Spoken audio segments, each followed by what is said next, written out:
I had quite a different idea for this video originally, where I was going to make a sort of dramatized portrayal of my experience doing the Strathpuffer 24-hour mountain bike race for the first time. My first kind of experience doing anything like that. But for various reasons, I ended up filming absolutely nothing. Partly because it was so cold, and also because I ended up actually just having a really nice time and sort of being in the moment.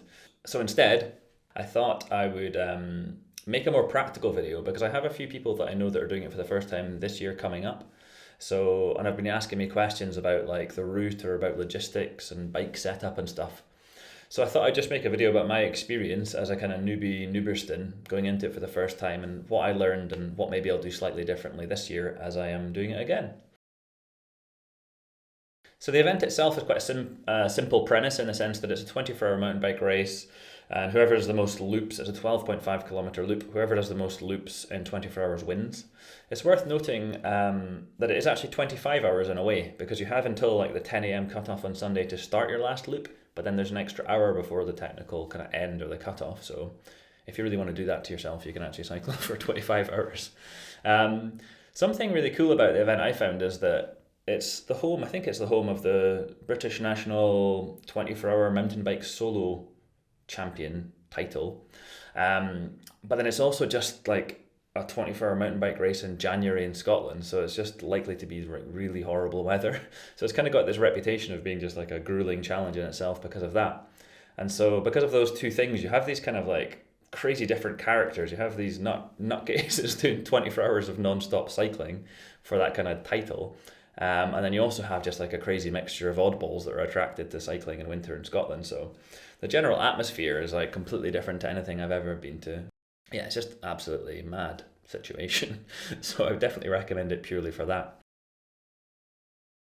So like I said, it's a 12.5 kilometer loop. I think it's actually 12.3 to be specific, with 264 meters of climbing. Technicality, or how technical it is quite subjective, I think.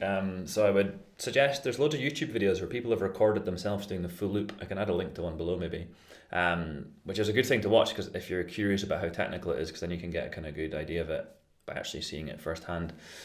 If you're curious in some historical research that I've done, I think the fastest time anyone I could find doing the loop is 34 minutes. That was on Strava.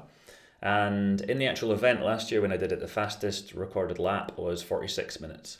And what's crazy is it seems most people doing it like pretty fast. They're doing it in about an hour. I guess obviously heavily weather dependent. Last year it was quite snowy. But Kyle Beattie, the guy that won it last year, did 23 laps and averaged just over an hour per lap, which is just like absolutely mental to think about. My lap averages were about an hour and 20 minutes, which seems to be quite kind of normal. And if you're interested in FTP and stuff, the average power I needed for that was 104 watts. And even if you're not into power, I think the way I would think about the loop is kind of like 3 series of efforts. So let me explain that quickly. So I just expected that the whole thing was going to be like a big fluid sort of zone 2 kind of steady eddy kind of effort, kind of grind. But it really wasn't that. And maybe for people that are more experienced, that's pretty obvious, especially in like mountain biking. But in reality, it was like, for me, the loop was 3 very different sections. So the first section is like a smooth kind of forest track climb. It's about 4 kilometers. I think I was averaging about like 15 minutes for that. And it's like very non-technical, kind of smooth, steady kind of rhythm. And then as you can see here, there's like a ridge section, you could call it, which is about 7 kilometers. So like more than half of the kind of loop. And that's where I found it really kind of pulsy. Like there's like quite a few little 2-minute blasty climbs. There's a couple of 5-minute kind of climbs, and one sort of 10-minute climb. And they were much higher efforts for me. I was doing a lot more power on those little boosts. And then there's a descent at the end, which it didn't really feel to me. It didn't feel like one big descent. It felt like quite kind of bitty. Like it's in a nice way. Like it doesn't tire your arms out or anything.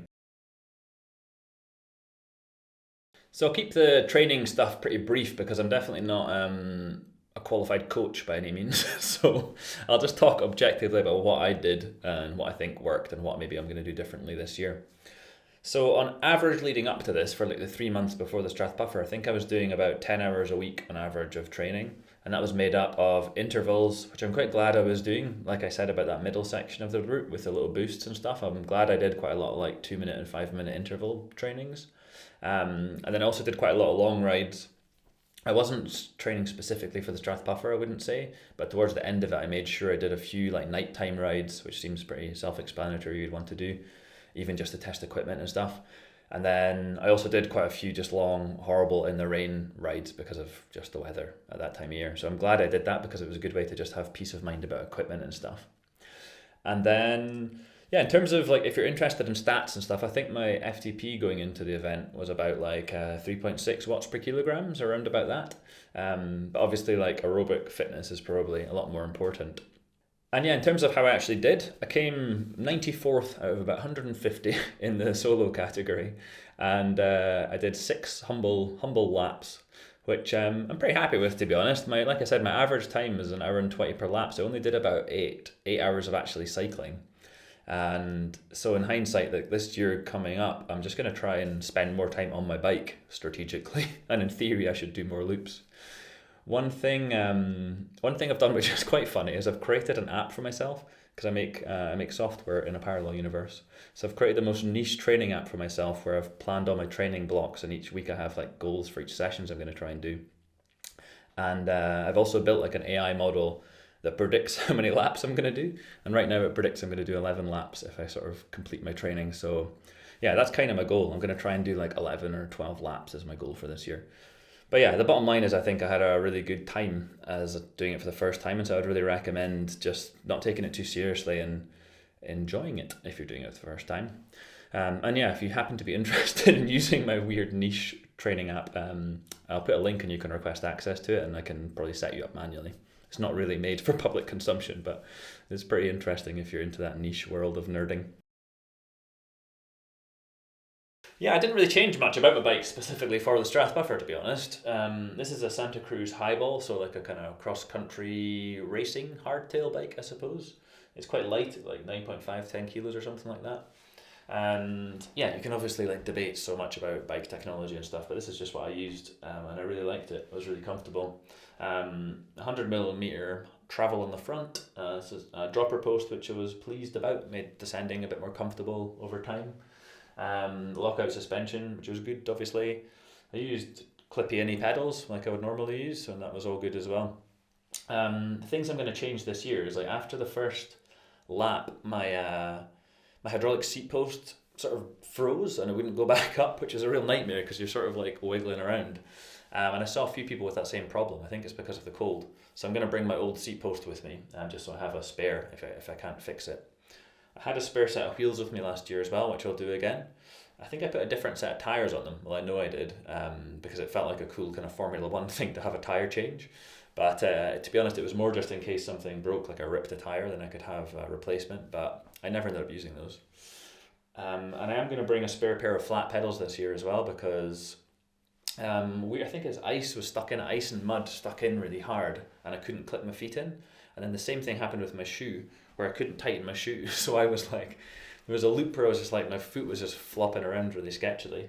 So it seems wise, if you've got spare stuff, it seems wise just to bring it. So I'm going to do that. So spare wheels, spare seat post, and spare pedals this year. But everything else I'll keep the same. Like it was just the bike that I'm used to riding, and I was really happy with it as a general setup. One thing I massively researched, because I'd never done any night riding before, so I spent ages researching lights and was really freaking out about batteries and stuff. But I'm really happy with the ones I chose.